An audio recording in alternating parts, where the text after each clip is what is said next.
Football info চ্যানেলে সবাইকে স্বাগতম। পাঞ্জাবের ডিফেন্ডার টেকচাম অভিষেক সিংকে প্রায় সাইন করানো দোরগোড়ায় পৌঁছে গেছিল মোহনবাগান। অভিষেকও যথেষ্ট ইন্টারেস্ট দেখিয়েছিল মোহনবাগানের প্রতি, কিন্তু মাঝপথে বাদ সাধল মানালো। জাতীয় দলের কোচ তাকে গোয়াতে আসার জন্য অফার করে। মানালো বলে মোহনবাগানে শুভাশিস আছে, তাই তুমি ওখানে গেম টাইম পাবে না। অভিষেক প্রত্যুত্তরে বলে গোয়াতে তো জয়গুপ্তা আছে। তখন মানালো বলে আমি তোমাকে পুরো গেম টাইম দেবো, বাকিটা বুঝে নেব। তবে এটা একদমই সত্যি, অভিষেক আর শুভাশিস কাকে কিভাবে কোচ খেলাবেন? তাহলে কি গোয়াতে সত্যিই চলে যাচ্ছে অভিষেক? আর এতেই চিন্তায় পড়েছে মোহনবাগান সমর্থকরা। কিন্তু চিন্তার কোনো কারণ নেই, কারণ এই ব্যাপারটা সত্যি যদি কোনো অসুবিধা থাকতো তাহলে প্রথমেই অভিষেক না করে দিত।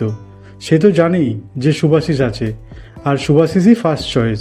আর সে শুধু বেঞ্চে বসে থাকার জন্য নিশ্চয়ই মোহনবাগানে আসবে না।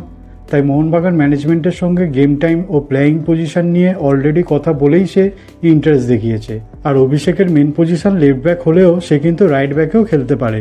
আর মোহনবাগান আশিস রায়ের পারফরমেন্সে খুব একটা খুশি নয়, তাই ফার্স্ট 11-এ আশিস রায়ের জায়গায় অনায়াসে সে মুভ করতে পারবে।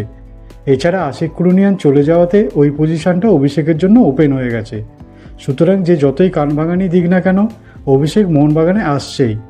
আর অভিষেকও এখনও পর্যন্ত মোহনবাগানে আসতে আগ্রহী, কারণ যে কোনো প্লেয়ারদের কাছে মোহনবাগানে খেলাটা একটা স্বপ্নের মতো।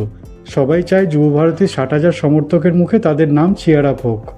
তাই বর্তমানে যারা ফার্স্ট 11-এ থাকে তারা কেউই মোহনবাগান ছেড়ে যায় না, যতক্ষণ না ম্যানেজমেন্ট তাদের ছাড়ছে। আর জাতীয় দলের কোচ হিসাবে মানালোর এই বক্তব্য কতটা সমর্থনযোগ্য, আপনাদের কি মনে হয় অবশ্যই কমেন্ট করে জানাবেন। আর ফুটবলের সব রকম ভিডিও পেতে চ্যানেলটিকে সাবস্ক্রাইব করবেন। ধন্যবাদ।